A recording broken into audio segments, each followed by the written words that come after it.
Could replace you by dinner, Malcolm. You're honestly not that special. Trust me. I've got options lined up who would kill to be in your shoes. Those were the words that finally snapped the chain.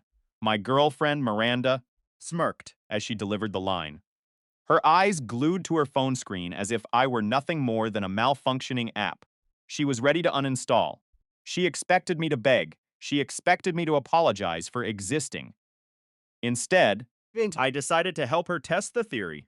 I left that night, and the fallout was far more spectacular than I ever imagined. 3 months later, the woman who claimed I was easily replaceable was broke, jobless, Big Jack. and begging her so-called options for rent money. Hey, Reddit, longtime lurker, first-time poster here. I never thought I'd be the guy writing one of these dramatic life stories. Team. But what happened to me is a lesson in self-respect that still leaves me reeling. Let's just say, this involves an incredibly entitled ex, a hard-earned lesson in boundaries, Fune. and the kind of internal peace you only find after walking away from a dumpster fire. Buckle up, because this gets wild. Miranda had this toxic talent for making everything about her, especially when she was dead wrong. Faint. We'd been together for a year and a half, not quite till death do us part, but long enough to realize that dating a woman who believes Instagram follower counts are a measure of human intelligence is a specific brand of torture. Send. In the beginning, she was charming and authentic, but somewhere between hitting 10,000 followers and discovering the power of curated Canva templates, she morphed into a self-proclaimed expert on life. Feud. I reached a point where I couldn't tell if I was her partner or just an unpaid extra in the Miranda show. That fateful Thursday evening, I walked into our apartment to find her sitting cross-legged on the couch, laptop glowing, Favorite hoodies. one Shed claimed as her own months ago. She was grinning at the screen like Shed just solved the world's energy crisis. Guess what? She chirped, Spinning the laptop around with a dramatic flourish. I booked us for my cousin's graduation party in Utah for next weekend. I blinked, trying to process the audacity. You booked us. Yeah, she said, Thing. tapping her nails on the desk. Flights, hotel, the whole thing. It's going to be so much fun. Did you think to check with me first? I asked, keeping my voice steady despite the rising heat in my chest. Her smile vanished instantly. Check with you? For what? To see if you can get time off work. She rolled her eyes, sighing as if I'd just asked her to explain the fundamental laws of physics. Malcolm! You're a man! Bet to have an opinion on logistics like that. I froze. Come again. You heard me, she said, crossing her arms tightly. You guys always try to control every tiny detail. So for once, I just made an executive decision. I leaned back against the counter, a cold smirk forming on my face. Cool. I guess I'll use that silence to pack my own bags then. But out of curiosity, where are we staying? In your ego or in reality? Her jaw dropped. Wow. You are so immature. Just matching your energy, Miranda. She scoffed, turning back to her screen. You're overreacting. You always do this, Malcolm. You twist everything just to make me look like the bad guy. No, Miranda. Fed. Grabbing a glass of water. My hand perfectly still, you do that part all by yourself. I'm just the narrator. That one hit the mark. She glared at me, Her eyes burning with an intensity. usually reserved for someone who just insulted her lighting setup. God, you think. You're so much smarter than everyone, don't you? Smarter? I repeated calmly. No, just less allergic to common sense. Fix. She stood up, her face flushed. You think. You're my only option? There are plenty of fish in the sea, Malcolm. I just happened to settle for the smallest one. I chuckled, a genuine laugh that clearly annoyed her. Thing. Good thing I'm not relying on your validation to feel whole. She let out a sharp, jagged laugh, fake, loud, and brittle, before storming off to the bedroom. The door slammed behind her, a classic Miranda exit. 50. I stood there in the silence, staring at the television that wasn't even on. It hit me with the force of a tidal wave. I wasn't angry. I was just done. It was like the volume had finally been turned down on the chaos. For the first time In months, I could actually hear myself think. I spent the rest of the night replaying our relationship in my head. every snide remark about my hobbies. You wouldn't understand. Whenever I tried to discuss our finances, every time she'd called me boring because I preferred reading a book over standing in a crowded club for a photo op. Thinkson. She was constantly auditioning for an invisible panel of judges, trying to prove she was the hottest, most important person in the room. And if that meant cutting me down to build herself up, she never hesitated. Fusion. I remembered a dinner with her French content creators, as she called them. I had made a simple comment about wanting to save for a home. Miranda had smirked and said, loud enough for the whole table to hear, Pew.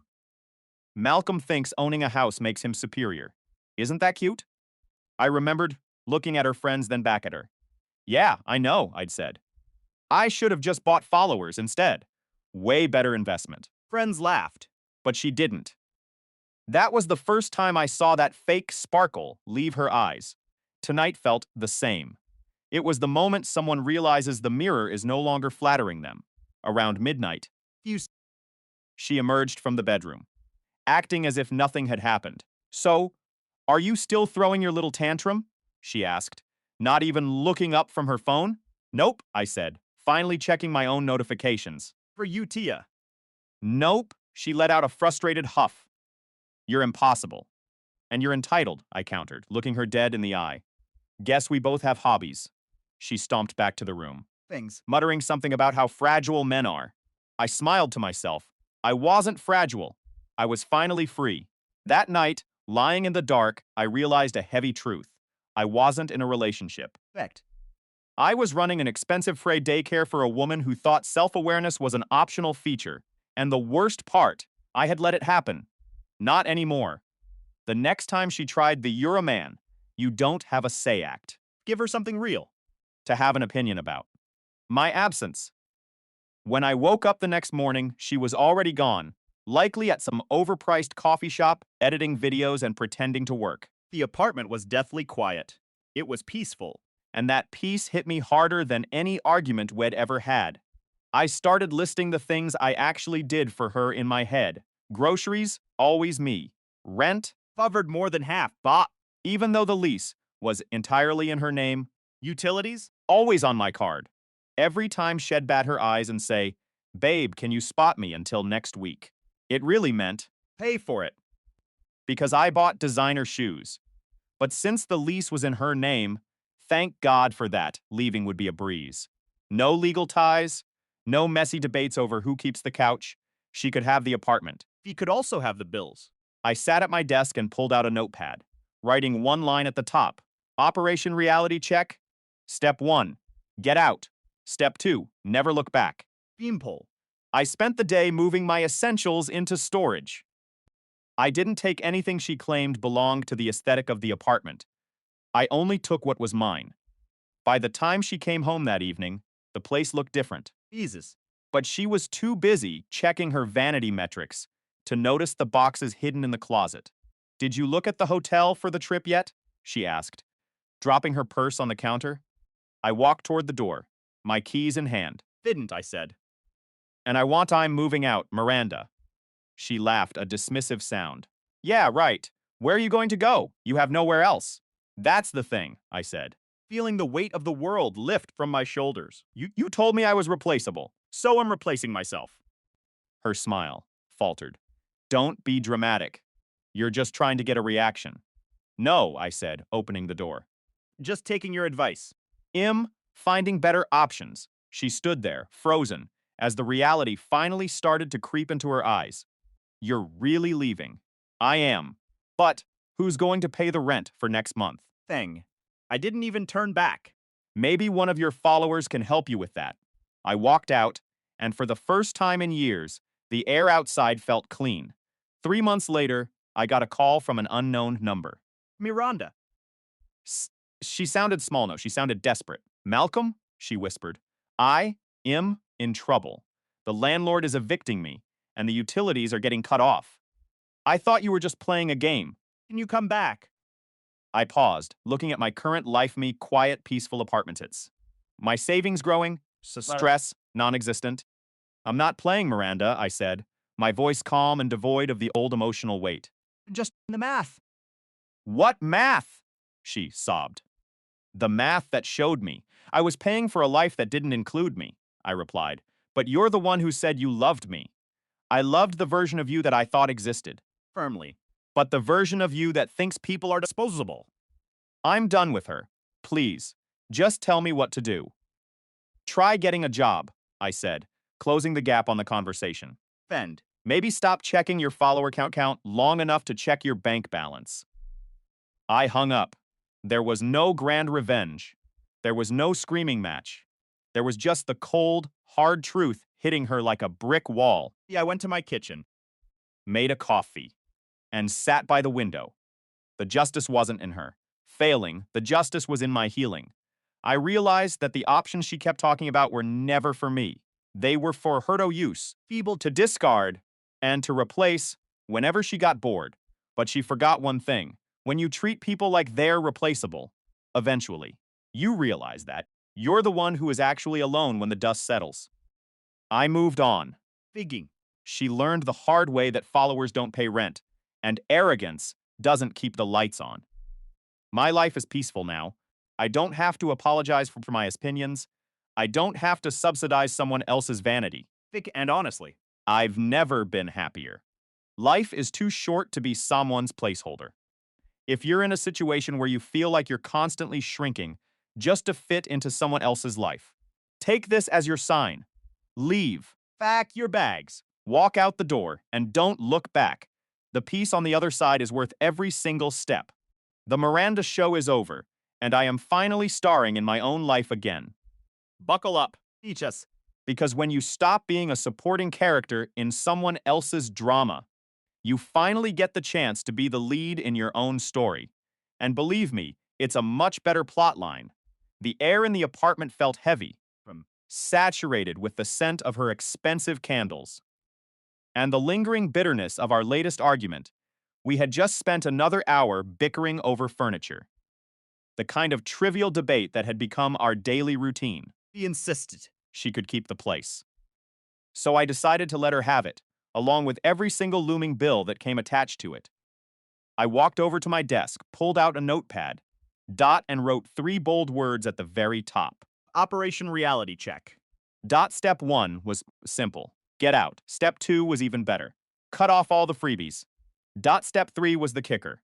Let her see exactly how many options she really had. While I was mapping out my exit, Ferment. a memory flickered into my mind like a ghost I couldn't exorcise. It was the night she tried to humiliate me at that trendy downtown rooftop bar. She had begged her influencer friend for an invite, pretending it was an exclusive event for the elite. Her friends sat there, sipping sparkling water, pretending they were CEOs of empires that didn't exist. When one of them asked about my profession, Simply said, I worked in its support. Miranda let out a sharp, condescending smirk. She turned to them and said, Malcolm doesn't really understand the luxury lifestyle. He's more of a bargain bin shopper. Could have ignored it. But the smugness in her voice acted like a match to a fuse. I leaned back in my chair, looked her dead in the eye, and said, yeah, I don't understand luxury. I just pay for it. The table went completely silent. Then a wave of laughter rippled through the group, but it wasn't for her. She turned pale, her face contorting in pure embarrassment. I didn't even have to glance at her to know she was absolutely fuming under the surface. She spent the entire remainder of the night aggressively scrolling through her phone as if she were searching for an escape route. The exact moment I realized her ego was far more precious to her than our relationship would ever be. And that was the very pride I was now going to dismantle, completely effortlessly. on Friday. Figs. While she was out consulting, which I later learned was just code for taking selfies at Targety, went to work. My first target was our shared phone plan. He had been riding on my family plan for years, because it was just more convenient for her. I logged in, deleted her line, and hit save. He was about to discover the joys of having her own number and her own crushing monthly bill. Next, I tackled the gym membership she loved to brag about, even though she only went there to pose in front of the mirrors. Canceled. I logged her out of every single streaming service and updated every password I owned. Then I started packing. My belongings went into boxes. First the big TV, the gaming rig, the high-end coffee maker, my tools, Premium bed sheets. everything I had paid for was coming with me. I left her things completely untouched, even the tacky pink rug she had bought for the aesthetic. Once I was finished, Finge. the apartment looked hollow and cold. It was a strange, intoxicating feeling of satisfaction. Every drawer I emptied felt like I was reclaiming pieces of my soul that she had been draining like a black hole. Mid-packing, I dialed my best friend, Danny. "Yo," he answered, sensing the tension in my voice. "You sound like you're either getting arrested or finally pulling the plug." "The second one," I said. A genuine smile forming for the first time in months. He let out a long whistle. "About damn time, man. My couch is ready for your liberation party." "I'm not crashing there forever," I replied. "Do you still have that extra room?" Phew, when are you coming over? How does this weekend sound? He laughed, clearly shocked. "You're serious about this. Dead serious. Good, I'll stock up on all the snacks." Fade. By the time Miranda walked through the door that evening, I was already gone. The apartment was a shadow of its former self. The TV stand was empty, the closet was bare, and the air felt strangely light. I left a simple note on the kitchen counter. "You're right, you do have options, so here is your chance to use them. Dot. Rent is due on the 1st. Good luck." I signed it with a little smiley face, just for effect. Phaeton. I locked the door, dropped the keys through the mail slot, and drove away without a single glance back. At Danny's place, I felt like I could finally inhale for the first time in an eternity. Beam. He had set up my old gaming chair in the living room, like a king's throne.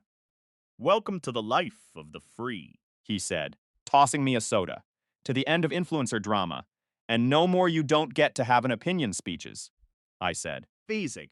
clinking my can against his.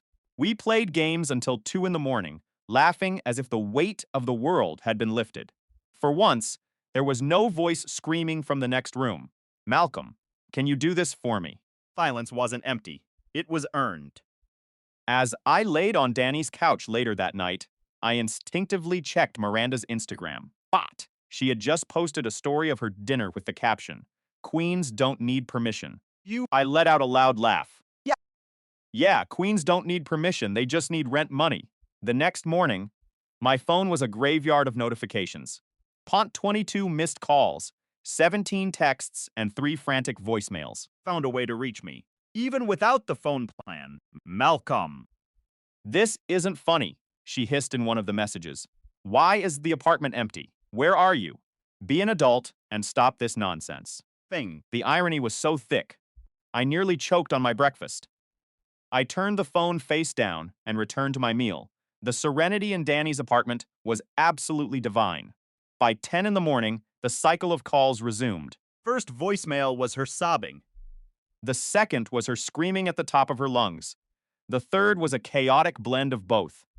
"Malcolm, you're acting like a child. Grow up and come home. You can't. Just walk away from responsibilities."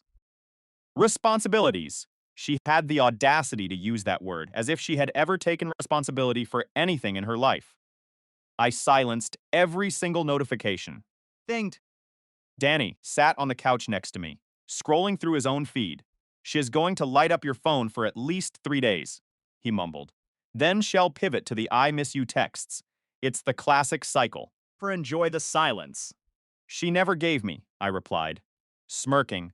Being alone felt clean, like finally opening a window in a room that had been stale for months. As I sipped my coffee, Fins. I thought about the many times I had warned her about this exact outcome. I remembered a flashback from 3 months ago. Her phone was vibrating off the table at dinner, filled with notifications from random guys. Deal. When I jokingly asked if she was flirting, she looked at me with pure disdain. "Oh my God, Malcolm, you're too sensitive. You can't handle a little fun. Too sensitive." Thing. That was always her go-to line whenever she was caught in a moment of disrespect. Like that time she posted photos with the caption "single energy" and then claimed it was just for the likes. I had warned her then. Keep playing these games and am walking. She had laughed in my face, convinced I was too attached to ever leave. Now that memory made me laugh even harder than the most successful comedy routine. By noon, Her tactics had changed once again. I'm sorry, okay? Can we talk? I didn't mean what I said.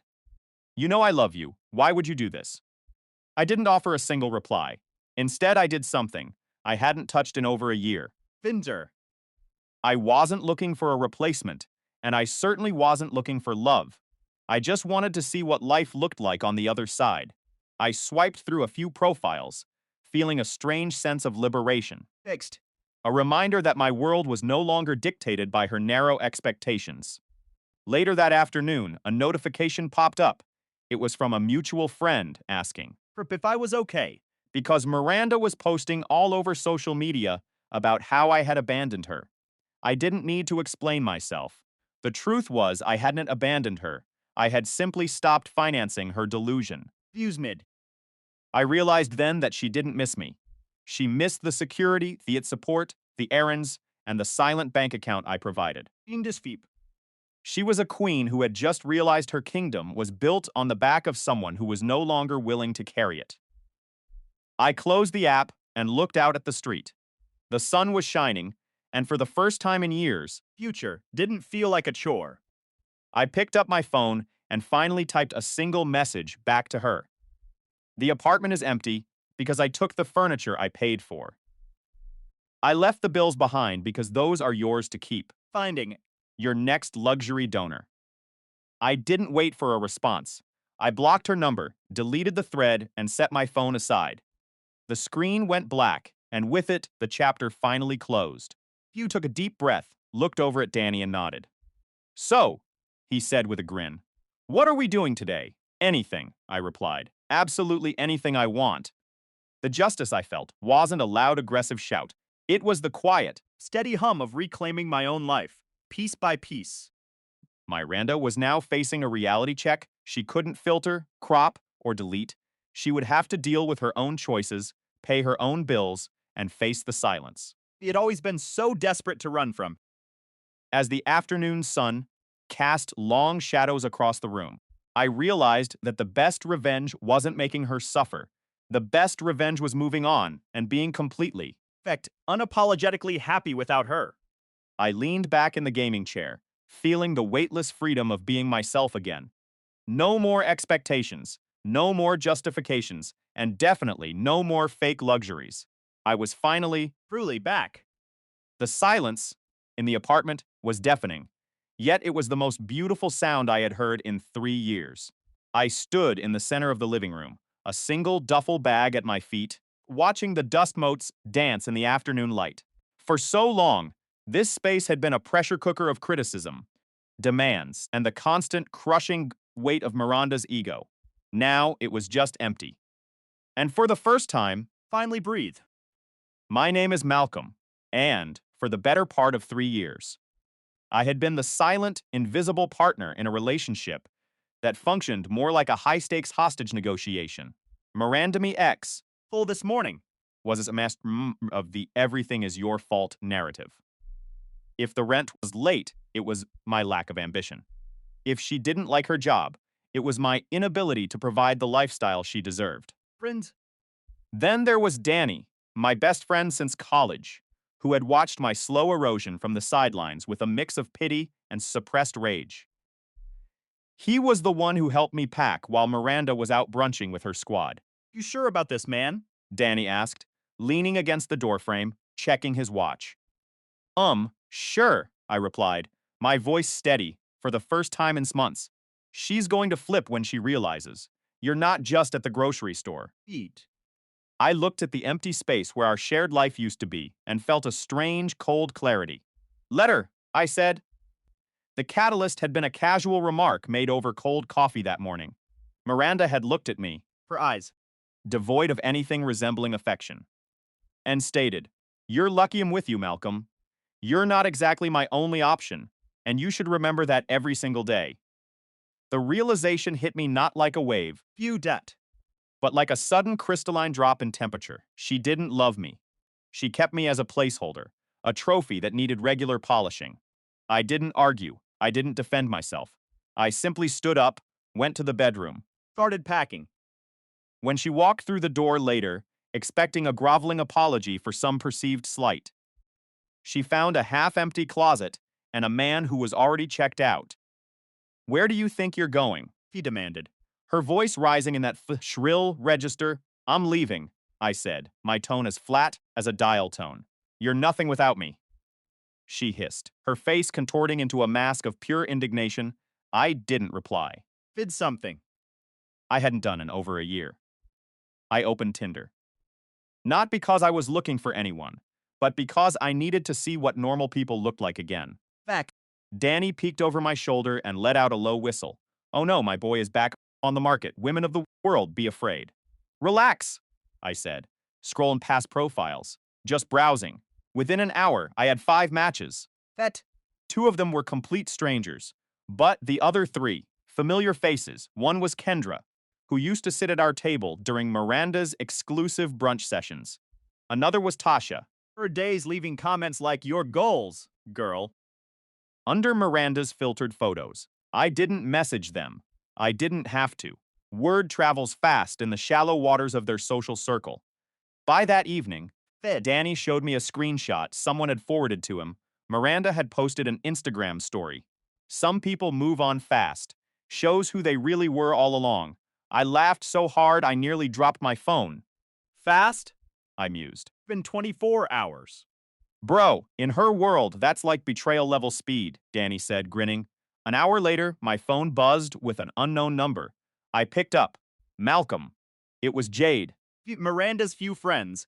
who actually possessed a shred of human empathy. "Yeah, Miranda's at my place crying," she said, her voice strained. "She says you just disappeared. What is going on?" "I moved out," I said. Being it brief. What? "Why?" she said. "You weren't her only option, so I guess I'm just letting her explore those other options," I added, my voice devoid of malice. There was a long, heavy silence on the other end. Then, Jade. Sahida, long, weary sound of someone who had been taking it well. "Malcolm?" "Yeah, I figured," I replied. "She'll adjust, eventually." "Can I be honest?" Jade asked quietly. She kind of brought this on herself. "We've all told her she was being mean to you. She never listened." "I appreciate that, Jade," I said, "but I'm not mad anymore. I'm just done." After we hung up, I sat back on the couch. Watching the rain hit the window. Danny was watching me like a proud coach at a championship game. "You handled that like a boss. No yelling, no begging, no drama." "Yeah," I said, Them. finally playing the one card she never expected. What's that? Silence. The next morning, my phone was a war zone of notifications. Tasha had sent me a message. Got another text from Kendra. Miranda is telling everyone you ghosted her and stole the TV. "Also, I matched with you. On Tinder, oh lol. Small world." I chuckled. I hadn't even engaged with Kendra yet, but that one text told me everything I needed to know. Perfect. Carefully curated image was starting to crack under the weight of her own lies. Later that day, Danny came home from work and tossed me a soda. "So, what's the move now?" "Nothing," I said. "Let her keep talking. The more she talks, the more people see exactly who she is." "Cold," Danny said with a grin. "I like it." That night, while we were gaming, my phone buzzed again. Same number as before, Malcolm. It was Miranda. He had borrowed Jade's phone. I sighed, pausing the game. "Hey, Miranda. What is wrong with you?" she snapped. The facade of the heartbroken victim slipping immediately. "You can't just leave me like this." Thing like a total psycho. "Aunt, I'm not acting like anything," I said, my voice eerily calm. "You said I wasn't your only option. Remember? I'm just giving you the space to find the others." Frantic silence on the line. You're such an. "Bye, Miranda." I hung up before she could finish the insult. 2 hours later, Jade texted me again. "Shez crying again. Says she can't pay the rent." Thing. I told her to chill. "Thought you should know." I stared at the message for a few seconds. For the first time in years, the crushing guilt I used to feel for her problems was missing. I just felt free. It was like breathing clean air after being trapped in a smoke-filled room for 3 years. Apparently, freedom had an alarm system, and Miranda wasn't done trying to drag me back into the chaos. 2 days later, I was at work. Exit. deep in the middle of a network repair in the university's psychology department, when I got a call from reception. "Hey, Malcolm," the receptionist said, her voice hesitant. "There's a woman here asking for you." Her name is Miranda. I froze. Describe her. Tall, long brown hair, big sunglasses, very loud. Yep, that's her. "Yeah, I don't know a Miranda," I said, my voice flat. "Please ask her to leave." "Copy that," she said, sounding like she was trying to suppress a laugh. I walked over to my office window and peeked out a few minutes later. Sure enough, there she was in the lobby, waving her hands and arguing with security. She was pointing toward the elevators, shouting my name. "Malcolm! You can't just ignore me! We need to talk!" Security escorted her out while a group of students stood by, filming the whole spectacle on their phones. I just stood by the window. Watching. Her stomp across the parking lot like an angry toddler who had been denied candy. 10 minutes later, my phone rang again. An unknown number. "Against my better judgment," I answered. Malcolm. "It's Mrs. Carrington," her mother said, her voice strained and soft. "What is going on with you and Miranda?" She came home crying. "Hi, Mrs. Carrington," I said, remaining polite but utterly exhausted. I moved out. She said, "You just disappeared." She also said, "I was a man who doesn't get to have an opinion," I replied calmly. "I decided to test that theory, and, as it turns out, I have the opinion that I deserve peace." "Oh, Malcolm," She sighed. "she's saying she can't afford the rent." "I know," I said. "That's between her and her landlord now." "She didn't mean to hurt you," she said, her voice gentle, attempting to smooth over the wreckage. "I believe you," He said. "but meaning well doesn't pay the bills, and it certainly doesn't fix a lack of respect." There was a long pause. "You're a good man, Malcolm," she finally whispered. "I'm sorry for, well, everything." Actually surprised me. "Thank you, Mrs. Carrington. I hope she learned something from this." "I hope so too," she said quietly. After that, I figured the storm would finally calm down. I was wrong. By evening, Deal. Miranda was in full performance mode on Instagram. "Some men just can't handle strong women. The comeback will be legendary." Every caption screamed desperation disguised as empowerment. Fusion. Over my shoulder as I scrolled through feed. "Bro, she's one inspirational quote away from selling pyramid scheme vitamins." I laughed. Let her, she's trying to convince herself more than anyone else. Meanwhile. I posted what I actually enjoyed. Gym selfies with no filters. Movie nights with Danny, gaming clips, no drama, no subtweets, just peace. And it drove her absolutely insane. She couldn't handle that I wasn't reacting, that I wasn't fighting back, that I was simply moving on. That night, I sat on my balcony, watching the city lights, feeling the cool breeze on my face. I pulled up my phone, Beacon. blocked the last of the numbers, and put the device on the table. For the first time, there were no notifications, no threats, no demands, just the sound of the world moving on without us. Vexay. I looked at my reflection in the dark glass doorman who had been defined by someone else's shadow for too long. I stood up, walked into my apartment, and realized that for the first time in years, the house was mine. Everything in it. Every choice. Every moment. Miranda could have the last word on social media. She could have the drama, the followers, and the pity. But I had the silence. And in that silence, Finally found the man I was supposed to be. the revenge wasn't in hurting her back. The revenge was in being happy, in thriving, and in knowing that no matter how loud she screamed, I was no longer listening. Feud. I turned off the lights, crawled into bed, and slept for 10 hours straight.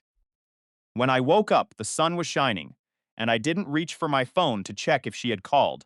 I didn't care. The operation was a success. Check. Complete. I walked to the kitchen, made a cup of coffee, and smiled at the empty, peaceful room. Life was just beginning. Welcome to the story. Sometimes, Realize. you are carrying a mountain of toxicity until the moment you put it down. My name is Malcolm, and for the longest time, my life was a curated performance for my ex-girlfriend, Miranda. I was living for her. While she was living for her social media feed. Meanwhile, I started posting things I actually enjoyed. Gym selfies without a single filter. Lat night movie. Marathons with my best friend Danny. Thanking clips. That were just pure fun. There was no drama, no passive-aggressive captions, just peace, and it drove her absolutely insane. Every single time I posted, someone from her inner circle would message me. They'd say, She saw your story, and she is fuming. Honestly, good. Then Danny got that specific glint in his eye, the one that usually meant I needed to start preparing bail money. Bro, he's spinning around in his gaming chair. folds up. Hear me out. I sighed, already feeling nervous.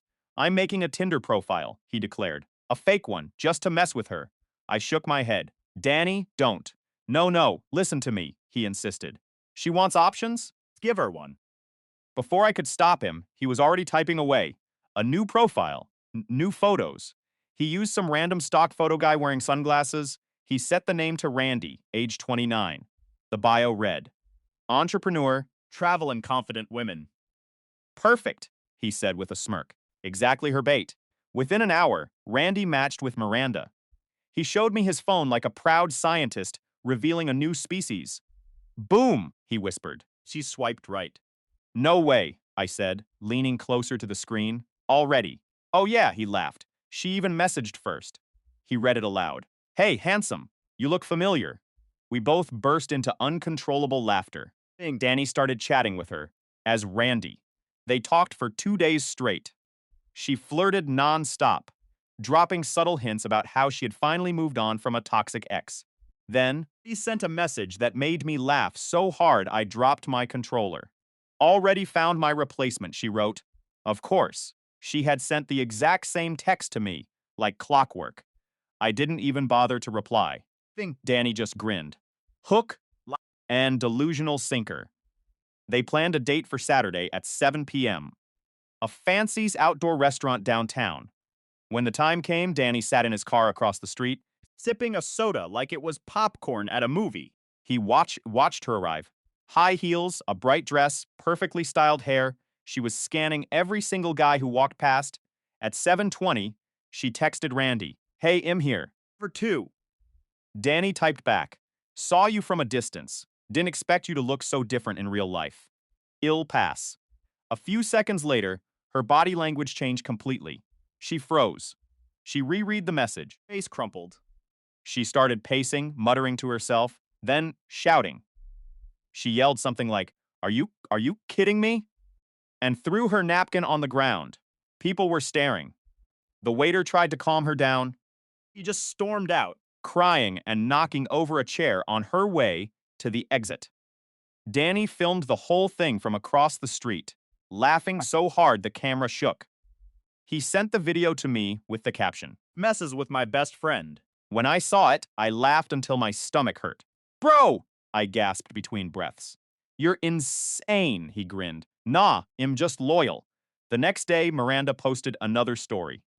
Some people fake being nice, but karma never lies.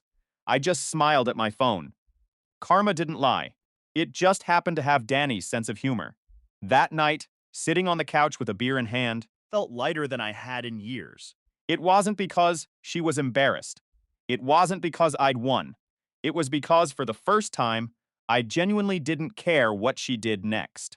The weight was gone. Completely. For about a week, everything was quiet.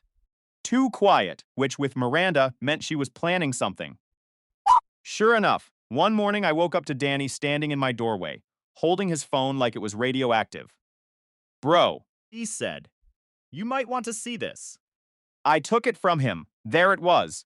A Facebook post, 3 paragraphs long, written by none other than Miss Strong Independent Woman herself. Some men manipulate you with money. He wrote, They pretend to be generous. But really, it's control. That's called financial abuse.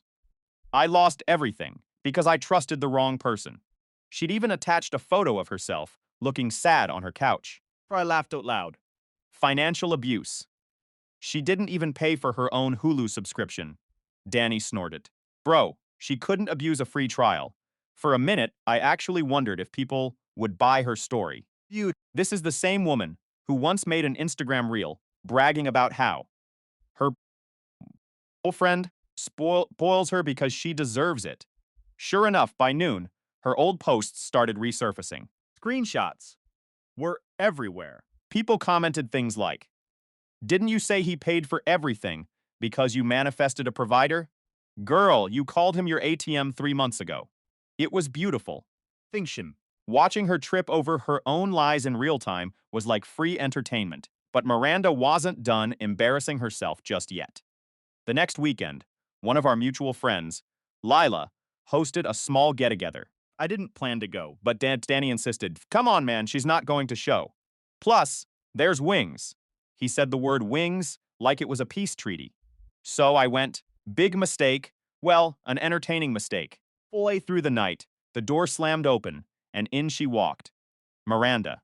Full makeup, oversized sunglasses indoors, and the kind of entrance that screamed, "I need attention more than oxygen." The entire room went silent. Who decided to show up? Danny muttered under his breath. Miranda spotted me across the room and locked in like a heat-seeking missile. "Malcolm," she started, Voice. trembling like she was rehearsing for a low-budget soap opera. "How could you do this to me?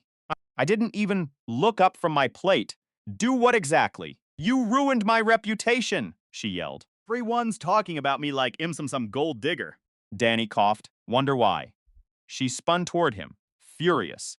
"Stay out of this, Danny." He raised his soda can like a toast. You brought me into it. The moment you showed up uninvited. The room chuckled. She realized nobody was defending her. Even Lila looked uncomfortable. "Maybe, if you treated people with respect, they respect you back," Said calmly. Miranda's face flushed a deep, ugly red. "You think you're so perfect, don't you?" "No," I replied. "I just think I pay my own bills." The laughter hit her like a physical slap. She stormed out. Fumbling something about, fake friends. A week later came the Yuta graduation party. Remember the one she booked without ever asking me?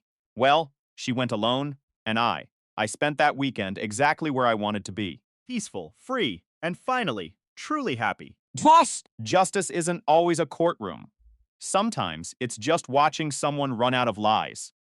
The laughter hit her like a physical slap to the face. She stormed out of the apartment, Thing. muttering something under her breath about fake friends and betrayal.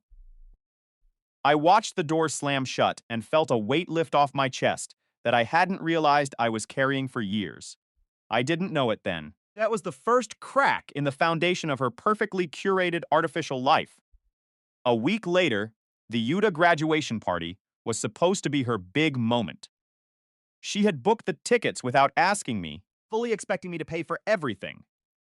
Well, she went alone, and from what I heard, it was a complete catastrophe. Alyssa, her cousin, texted me out of the blue.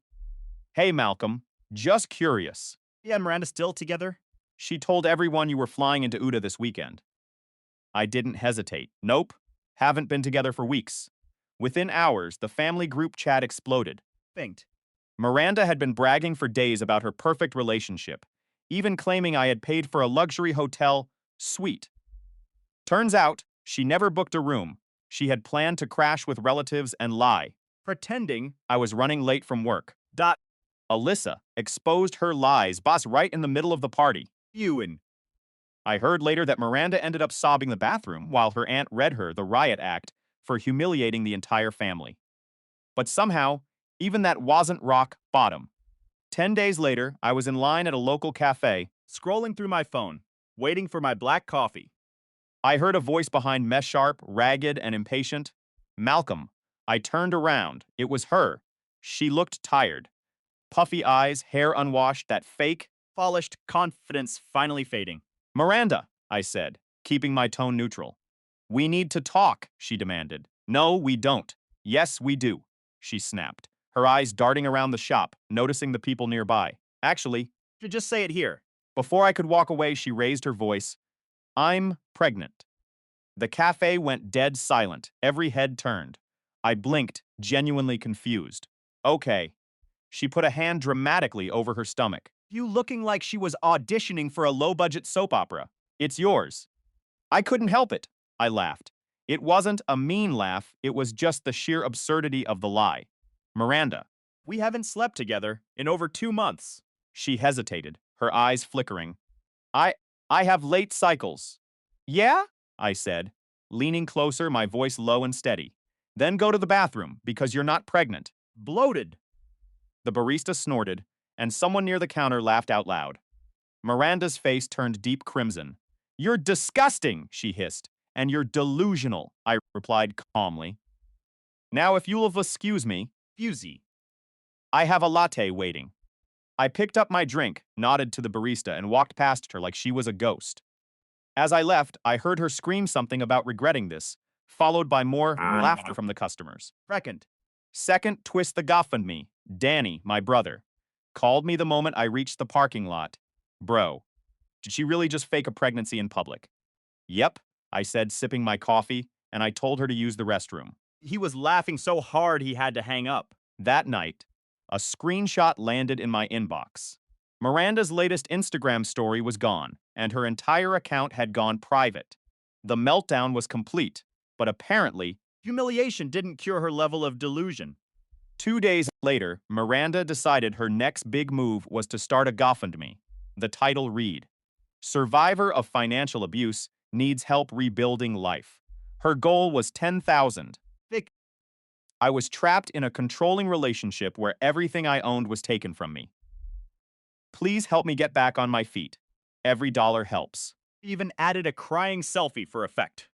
Danny read it out loud while I was making breakfast. Financial abuse? Bro, she used your Amazon Prime for 2 years and maxed out your cards on useless junk. I laughed.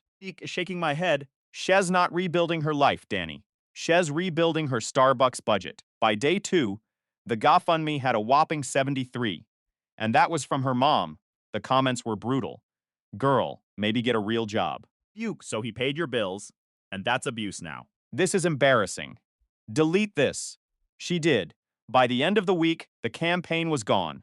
That's when she switched to rage mode. Monday morning, Bing. I walked out to my car and stopped dead. Key marks were carved deep into both sides of the paint. The rearview mirror was snapped clean off. There was a massive dent in the hood, like someone had jumped on it. Bing. Danny walked out holding his coffee, whistled, and said, well, someone definitely failed art class. I checked the security camera on the building. There she was at 1:48 a.m. Hoodie up, baseball cap low. The outfit was a dead giveaway. It was the same pink hoodie with the huge Boss Babe logo she always wore. Her car was parked right in front, plates clear as day. I didn't even get mad. I just called the police. The officer asked if I knew who the suspect was. I told them. My ex is the Picasso of poor decisions. They laughed, but wrote it down. 2 days later, she outdid herself. It was around 8 p.m. Danny and I were in the middle of a gaming match, when suddenly, a thunderous pounding on the door echoed through the apartment. Danny paused the game. Please tell me, that's the pizza guy. The pounding came again. Fine. Malcolm? I know. You're in there, Danny sighed. Never mind. That's not pepperoni. That's crazy. I opened the blinds. Miranda was outside, red-faced, mascara streaked, yelling at the top of her lungs. Fine. Come out, coward. You ruined my life. Before I could call the cops, she shoved the door open. I'd forgotten to lock the bottom latch. She stormed in, screaming, grabbing a nearby picture frame from the wall.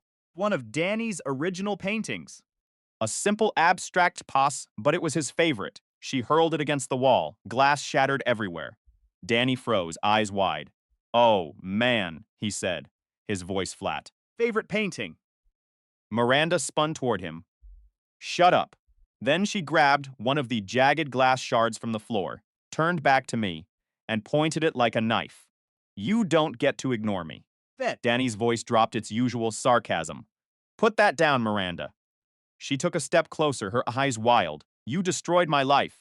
I kept my voice calm, holding my ground. You did that all by yourself. Fusion. Danny was already dialing 911. Yeah, hi. We need police at. Before he could finish, she swung her arm, not at me, but wildly into the air. The shard sliced through the space where my face had been seconds before. Thing. That was the line. Danny yelled. Back up, bro. The police arrived in record time. Seeing the blue lights reflecting in her eyes seemed to pop the balloon of her rage. She dropped the glass, but the damage was done. Handcuffed and sobbing. She looked at me one last time, not with regret, but with the look of someone who finally realized the game was over. As they led her away, I didn't feel joy. I felt peace. Thing. I looked at the shattered glass of Danny's painting, then at the door, then at my brother. You know, I said, picking up my controller, I think we're done with the drama. Yeah, Danny said, Fake. staring at the empty space on the wall where his art used to be. But at least the view from here is finally clear. The cycle of manipulation, the lies, and the fake tears were gone. Justice wasn't just served, it was absolute. For the first time in years, The future didn't look like a story I had to survive. that It looked like a life I could finally live. The red light on the dashboard flickered as I gripped the steering wheel, thing. my knuckles turning bone height. My heart was hammering against my ribs, a frantic rhythm that echoed the shouting match unfolding just inches away from my car door. Miranda was standing there, her eyes wide, glassy. Fueled by a rage that had no bottom. Yeah, hello? I need the police at my location immediately. Before she could finish her sentence, her arms swung in a violent, jagged arc. It wasn't aimed at Menot directly, but it was wild Controlled. and dangerous. A heavy glass shard from the frame she had just shattered, sliced through the air, missing my face by mere inches. The bridge wasn't just burning, it had already collapsed. Thing. Danny, my roommate and the only person keeping me grounded, vaulted over the fence like a frantic bodyguard. Back up, bro! He shouted, stepping firmly between us, his phone already recording the madness. He looked at her, Thing. Yin, his voice dripping with a cold, sarcastic edge. You really thought this was a brilliant move, didn't you? Because the police aren't just coming there, turning the corner right now. Miranda froze, the shard trembling in her hand. For the very first time, The fire in her eyes flickered and died, replaced by a cold, hollow terror. When the distant wail of a siren began to bleed into the silence of the street, she panicked. She dropped the glass stumbling backward. until her spine hit the brick wall, her voice dropping to a frantic, broken whisper. I didn't mean to do it. He made me lose control. He's the one who forced this. You. The cruisers pulled up in a blur of blue and red lights. Two officers moved with practiced precision, eyes sweeping over the jagged glass, the dented frame, and the utter chaos of the scene before pinning her against the wall. He shrieked. The entire time they dragged her toward the car. He's a liar. They're all lying to you. He ruined my life. I stood there, stone-faced, as the steel cuffs clicked into place, signaling the end of a long, toxic nightmare. Fiend. Danny leaned against the exterior wall, exhaling a cloud of nervous energy as he shook his head. Well, that's certainly one way to handle a breakup, he murmured. An officer stepped toward me. Furrowed with professional concern. Are you all right, sir? Yeah, I replied, my voice raspy. Just incredibly tired. Do you want to press charges? I didn't hesitate. Absolutely. They ushered her away. You will never be able to scrub the sound of her frantic, accusing wails from my memory. After the dust settled, Danny grabbed a broom and began sweeping the debris. Man, I knew she was unhinged. But this level of lunacy? Thing. This is a new record. Putting a deadbolt on the door, first thing tomorrow, I said, staring at the empty parking spot. Add 2, he replied without looking up. You're filing for a restraining order. First thing in the morning. And I did. I walked into that courthouse with a folder filled with police reports, security footage of her rampage, and photos of my destroyed car. Thing. The judge looked at the evidence for less than a minute. Before signing the temporary restraining order and setting the final hearing, when I finally pulled back into my driveway that evening, Danny was waiting by the door. Fake exaggerated military stance. Scanning the horizon.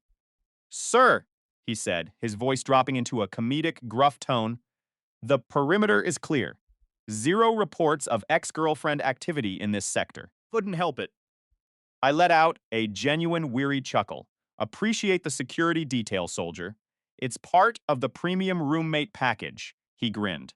Comes with sarcasm, protection, and pizza. That night, Fake. we sat on the balcony, grease-stained pizza boxes between us, watching the streetlights hum to life. The crazy part, Danny said, staring out at the city, Is that you didn't even do anything extreme? Stopped carrying her weight. Yeah, I whispered, the weight finally lifting from my shoulders, and she couldn't handle the lack of a safety net. He raised a slice of pepperoni like a toast to peace, quiet. Official police reports. I clinked my soda can against his to peace. For the first time in years, the word actually meant something to me. Months bled into a quiet, steady rhythm. The drama vanished, Fixed. replaced by the mundane beauty of a predictable life. No 3:00 a.m. screaming matches, no frantic texts, no police sirens.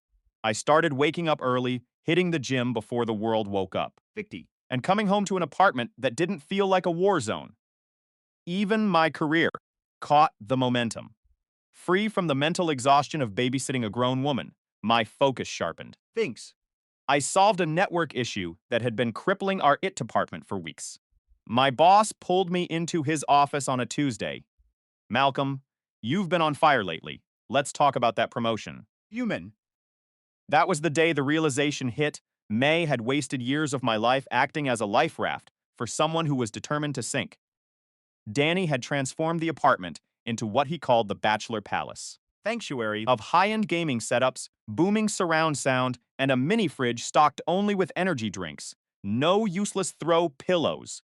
No aesthetic clutter. Every Friday night, we'd order pizza, hop on the console. There through games, while talking trash like we were teenagers. Again. It was a movie life, but it was ours and it was peaceful. A few weeks later, I ran into Kendra, one of Miranda's former friends, the same one Binged. I had accidentally matched with on a dating app before all this hit the fan. We grabbed coffee, the conversation flowing with an ease that felt almost foreign. I cut ties with Miranda a long time ago, she admitted. Everything was a competition with her. She didn't want a partner, she wanted an audience. I laughed softly. That sounds exactly like her. We started seeing each other more, and it was different this time. No mind games. No power struggles. Just two people who enjoyed each other's company. While my life was ascending, the news about Miranda was that it was currently hitting rock bottom. I didn't go digging for information, but in the digital age, Vic found me. one of her old contacts messaged Danny on Instagram. You won't believe this, the message read. Miranda got evicted. After the vandalism arrest, she lost her job, and her parents finally cut her off. Phil. Apparently, she had tried to move in with a guy she met online. But that had imploded just as quickly. She downgraded from stable to chaotic in record time, Danny noted, reading the text over my shoulder. I didn't feel angry. Feel guilty. I just nodded, a sense of finality washing over me. I didn't destroy her. I said simply. I just stopped enabling the destruction. That was the hard, cold truth. Fijid. All I had done was step out of the way of the train wreck she had been driving since day one. One evening, Kendra came over with groceries, her smile instantly brightening the living room. She looked around at the gaming gear and the pizza boxes. You guys have really turned this into a man cave, haven't you? Danny peeked out from the kitchen, spatula in hand. Correction, a clean man cave. We vacuum now. Boy, it's a whole new world.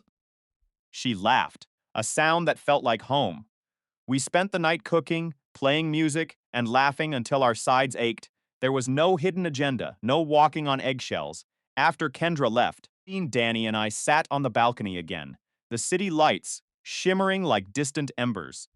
Do you ever think she'll try to come back? He asked. I shook my head, my gaze fixed on the horizon. Nah, Yusha's far too busy learning how heavy the world is when you don't have someone else carrying your load. He nodded, satisfied. Good, because I'm not framing another piece of property. I laughed. Feeling a profound sense of closure. It's a deal.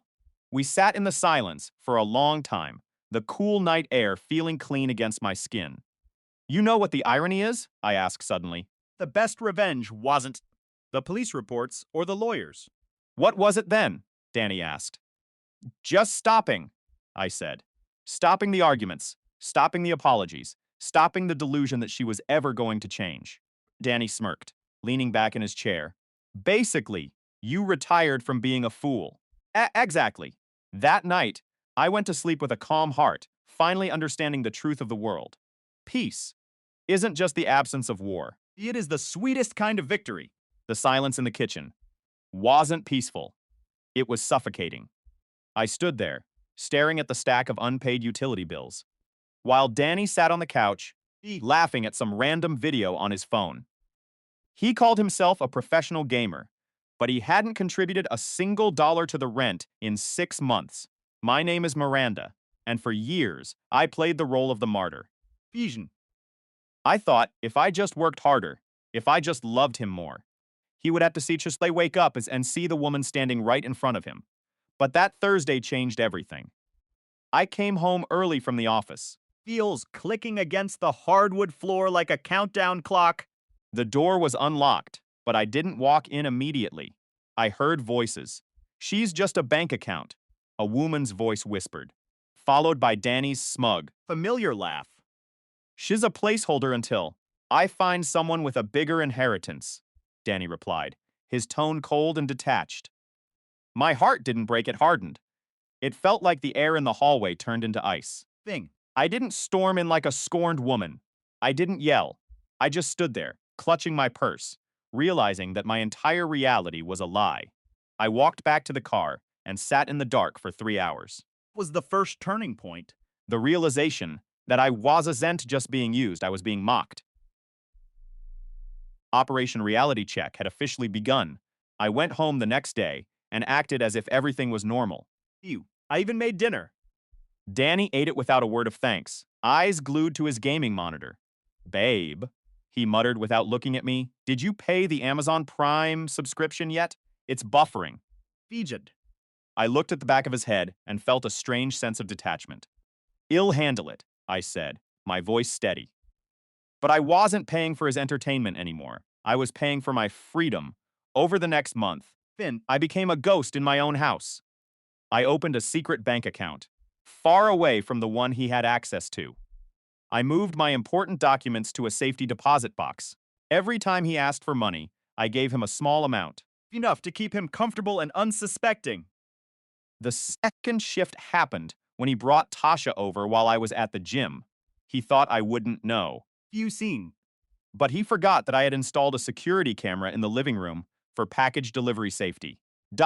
Watching the playback on my phone from the Starbucks parking lot was the moment the rope finally snapped. I didn't cry. Felt a cold, sharp clarity. He was trash, and I had been the one cleaning up after him for far too long. The day of the great departure was scheduled for that Friday. Danny had gone to meet a friend for drinks, bragging about how his stupid girlfriend would be working late. I didn't leave a note. Notes are for people who want closure. I wanted silence. I packed my clothes, my files, Fic chat. and the heirloom jewelry my grandmother had left me. I cleared the apartment of everything I owned.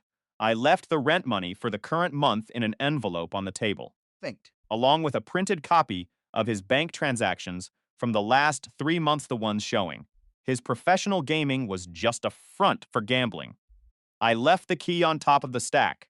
I drove out of the city, Fixed on the rearview mirror.